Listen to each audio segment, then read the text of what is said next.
Baik, Assalamualaikum warahmatullahi wabarakatuh. Pada kesempatan kali ini, saya akan memberikan materi terkait dengan pentingnya belajar bahasa Inggris. Nah, bahasa Inggris itu kita pelajari sejak kita SD, SMP, sampai SMA. Mungkin Anda bertanya-tanya, mengapa Anda harus atau wajib mempelajari bahasa Inggris? Nah, saat ini kita mempelajari atau masuk ke dalam modul bahasa Inggris. Bagi siswa SMP dan SMA, itu adalah mata pelajaran wajib, ya, sehingga nanti di ijazah Anda ada nilai yang berhubungan dengan bahasa Inggris. Nah, bahasa Inggris orang sering menyebutnya sebagai paspor dunia. Nah, jadi banyak yang digunakan di dunia ini, apalagi menghadapi era global. Ya, kemampuan menggunakan bahasa Inggris ini menjadi satu keharusan. Jadi jangan sampai Anda tidak bisa. Apalagi Anda sudah lama di Hong Kong. Tentunya bahasa Inggris sangat bermanfaat untuk Anda berkomunikasi dalam hal atau masalah public service seperti di perbankan, di imigrasi dan lain-lain. Nah, kemampuan menggunakan bahasa Inggris intinya itu menjadi sebuah keharusan. Nah, ada beberapa poin penting mengapa kita harus belajar bahasa Inggris.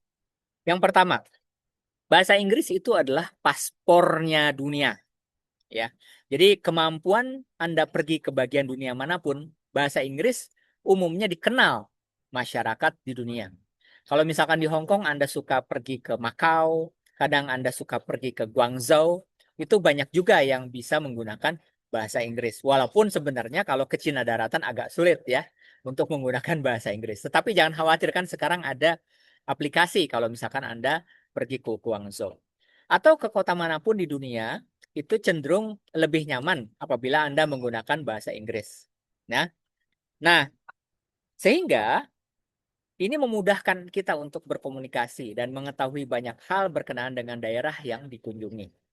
Nah, kalau misalkan Anda nyaman bisa berbahasa Inggris, otomatis Anda akan merasa aman dimanapun Anda berada.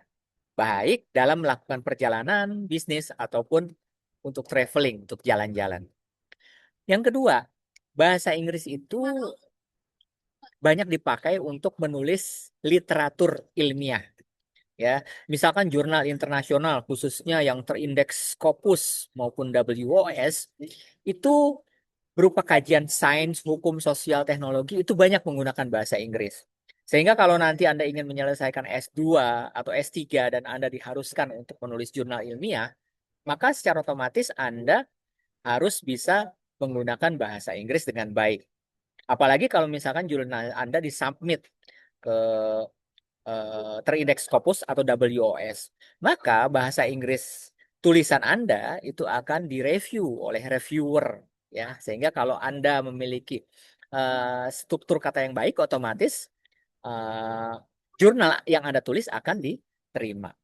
Kemudian berikutnya, intinya gini, banyak seminar dan workshop dilakukan di negara lain dengan menggunakan bahasa Inggris, sehingga Anda berpeluang untuk bisa memahami sesuatu lebih dalam apabila Anda memahami bahasa Inggris. Nah, tentunya keikutsertaan orang Indonesia untuk berperan serta dalam memperluas keilmuan melalui seminar dan workshop itu akan semakin luas kalau Anda memiliki kemampuan berbahasa Inggris yang baik. Kemudian yang ketiga, peluang kerja. Nah, ya, jadi pada saat Anda memperoleh skor bahasa Inggris tertentu, tulis di CV Anda bahwa Anda memiliki kemampuan bahasa Inggris. Makanya di Bintang Nusantara, setiap seminggu sekali itu kita adakan khusus bahasa Inggris gratis dari jam 11 pagi sampai jam 1 siang. Kenapa? Supaya Anda diberikan kemudahan, ya, modal untuk dapat bergaul di dunia internasional, ya. Sehingga Anda lebih pede kalau ke kantor imigrasi. Kadang-kadang ya, Anda mengerjakan sesuatu yang sifatnya sederhana, misalkan mengisi formulir. Anda banyak pekerja migran kita yang mengisi formulir membayar orang. Ada yang $150, ada yang 200 dolar. Tentunya hal ini kan tidak perlu. Kenapa? Karena kalau apabila Anda pede dengan menggunakan bahasa Inggris. Jadi, peluang rekrutmen perusahaan multinasional memberikan penghasilan dan fasilitas yang bernilai tinggi. Kalau misalkan Anda mampu berbahasa Inggris yang baik dan pada saat dites Anda mampu lolos di perusahaan multinasional. Nah, sebagian besar masyarakat memiliki kemampuan bahasa Inggris secara aktif untuk speaking, reading, dan writing. Nah, jadi kemampuan bahasa Inggris itu ada 4 ya, yang Anda yaitu speaking, kemudian reading, writing, dan listening. Nah, jadi 4 ini. Speaking, kemampuan Anda berbicara bahasa Inggris yang akan dilatih kalau sering Anda pakai. Jadi semahal apapun kursus yang Anda lakukan, kalau sekiranya Anda tidak pernah pakai, agak percuma juga atau moyo. Jadi Anda sebaiknya dipakai. Nah, Bintang Nusantara memberikan kesempatan kepada Anda untuk memakai. Jadi kalau Anda datang setiap hari Minggu jam 11 pagi, Anda bisa mempraktekkan tuh bahasa Inggris dengan teman Anda. Bahkan dengan gurunya, karena gurunya kebanyakan orang Hong Kong. Gitu. Kemudian, eh, sebagian universitas terkenal itu mensyaratkan Anda memiliki skor IELTS. Ya, sekarang kalau Anda ingin masuk universitas top dimanapun Anda berada, itu skor IELTS-nya minimal 6. Ya. Apalagi kalau misalkan Anda masuk ke US atau ke Inggris, itu minimal skor IELTS-nya 6,5. Pokoknya gini, kalau Anda memiliki skor IELTS 7, itu mudah itu. Bisa masuk ke universitas manapun yang Anda suka gitu di luar negeri. Nah, khususnya di Indonesia, kemampuan berbahasa Inggris akan membuka peluang yang lebih besar bagi mereka yang memiliki kemampuan berbahasa Inggris dengan baik. Ya,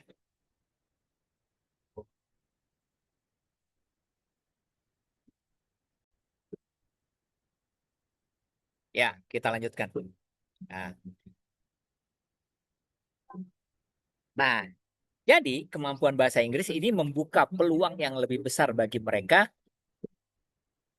untuk dapat bekerja di luar negeri. Jadi jangan khawatir kalau misalkan kesempatan Anda bekerja di dalam negeri sulit, ya Anda cari peluang kerja di luar negeri. Nah, kemudian poin berikutnya, bahasa Inggris merupakan alat pergaulan internasional. Ya, jadi keterbatasan dalam melakukan ekspansi pasar. Kenapa kok di Hong Kong banyak produk Thailand, banyak banyak produk di Vietnam? Kenapa? Karena kemampuan mereka untuk mampu berkomunikasi dengan orang Hong Kong. Ya minimal dengan menggunakan bahasa Inggris. Makanya di Indonesia ini sebenarnya banyak produk yang bisa diekspor. Cuman masalahnya keterbatasan masyarakat kita tidak mampu berkomunikasi, kurang mampu berkomunikasi, baik secara tertulis lewat email ya maupun secara speaking. Nah, khususnya dalam dunia bisnis ya, otomatis kemampuan Anda berbahasa Inggris itu membuka peluang Anda untuk memperoleh pasar yang baik. Nah, jika saja para pebisnis, katakanlah Anda memiliki UKM, memiliki kemampuan bahasa Inggris dengan baik, bukan cuma speaking ya, tetapi writing. Ya, Anda memahami pada saat MOU, ya, pada saat mengirim invoice, surat tagihan. Itu tentunya dalam bahasa Inggris ya. Nah, tentunya lebih siap dalam membuka peluang ekspor ke negara yang memerlukan produknya. Baik ekspor maupun impor. Makanya sekarang di Cina, banyak orang Cina yang mengkursuskan anak-anaknya untuk mampu belajar bahasa Inggris. Sehingga mereka bisa melakukan ekspansi kemanapun. Ya, dari belahan bumi timur, barat, utara, sampai selatan. Makanya kita lihat produk Cina ada di mana-mana. Kenapa? Karena mereka berupaya untuk bisa memahami bahasa orang setempat. Nah, masyarakat pedesaan yang memiliki kemampuan bahasa Inggris yang baik tentunya akan dapat memperluas peluang usahanya. Jadi kalau misalkan di desa Anda punya produk ikan misalkan, maka Anda bisa melakukan ekspor. Tentunya ekspor itu kan harus disertai dengan dokumen. Nah, sebagian dokumen ekspor maupun impor itu menggunakan bahasa Inggris. Intinya, bahasa Inggris mampu memperluas peluang usaha yang akan lebih memanfaatkan fasilitas dari teknologi informasi. Berikutnya, kenapa bahasa Inggris penting? Banyak peluang beasiswa. Misalkan kalau di Hong Kong ada Hong Kong PolyU, itu sekarang ada sekitar 40 siswa Indonesia, bukan dari kalangan kaya ya, tapi mereka dari kalangan menengah ke bawah. Mereka bisa kuliah di Hong Kong, ada sekitar 40 orang. Kenapa? Karena mereka memiliki kemampuan bahasa Inggris yang baik. Ya, kalau nggak salah IELTS-nya itu skornya minimal 6,5 untuk masuk Hong Kong PolyU. Ada juga yang masuk HKUST. Jadi mereka dapat beasiswa tuh. Bahkan saya tanya ada yang sampai dapat 50.000 Hong Kong dolar per tahun. Ya, kalau dirupiahkan mungkin sekitar 100 juta. Itu di luar biaya SPP.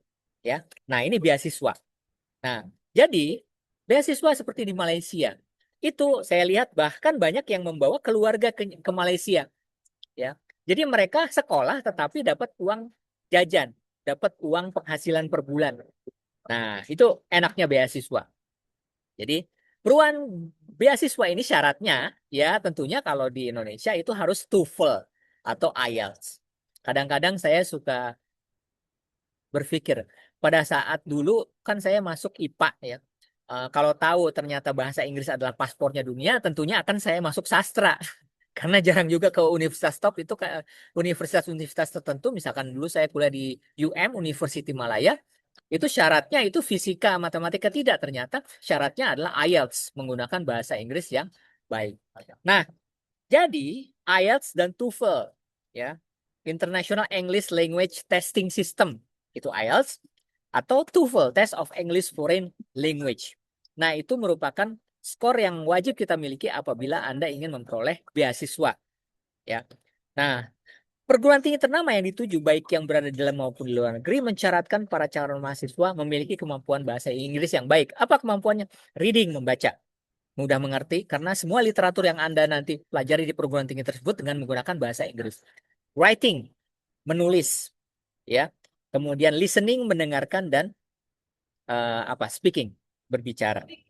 Nah, hal penting yang menjadi persyarat untuk melanjutkan studi ke perguruan tinggi luar negeri adalah memperoleh rekomendasi dari profesor. Ya. Gimana caranya supaya profesor memberikan rekomendasi? Anda harus tulis surat, ya tentu tulis suratnya dengan bahasa Inggris yang baik, ya. Bahkan kadang-kadang ada interview. Nah, pada saat interview otomatis Anda harus memiliki kemampuan speaking yang baik. Jadi, hal penting yang menjadi persyarat untuk melanjutkan studi perguruan tinggi luar negeri adalah memperoleh rekomendasi dari profesor. Nah, tanpa adanya kemampuan berbahasa Inggris yang baik, otomatis Anda sulit untuk mendapatkan rekomendasi dari profesor. Nah, saya pernah di Hong Kong itu 10 tahun ya. Ya. Nah, pada suatu hari ada kawan saya Pak Didi, ya, tinggal di kawasan Tung Chung New Territory. Kawan saya ini manajer di KT Pacific IT ya. Saat ini saya masuk ke dalam mall menuju apartemen beliau. Saya melihat banyak sekali orang India yang berlalu lalang di sana. Saya bertanya Pak Didi, Pak, di sini banyak orang India ya? Dia bilang memang betul, Mas Fajar. Pak Didi lalu memanggil saya dengan sebutan Mas. Banyak orang India yang bekerja di perusahaan besar seperti KT Pacific, bahkan di perusahaan multinasional besar lainnya. Mas tahu nggak rahasianya, kata Pak Didi? Saya jawab tidak tahu Pak. Pak Didi menjawab, rahasianya adalah bahasa Inggris Mas. Mereka bisa bersaing dan bisa masuk ke perusahaan itu karena bahasa Inggris. Nah, di kantor Pak Didi sendiri jarang ditemukan orang Indonesia. Memang ada orang Indonesia yang bekerja di KT Pacific, tetapi tidak di ground office. Nah, sebagian besar pekerja sebagai pramugari memang ada. Tentu saja kemampuan bahasa Inggris para pramugari yang berasal dari Indonesia itu sangat baik. Nah, saya berharap Anda memiliki semangat ya untuk mempelajari bahasa Inggris ya. Mudah-mudahan dengan modul-modul yang saya berikan Anda bisa mempelajarinya secara pelan-pelan. Nah, jangan khawatir, kita ketemu lagi di kesempatan berikutnya ya. Tetap semangat belajar.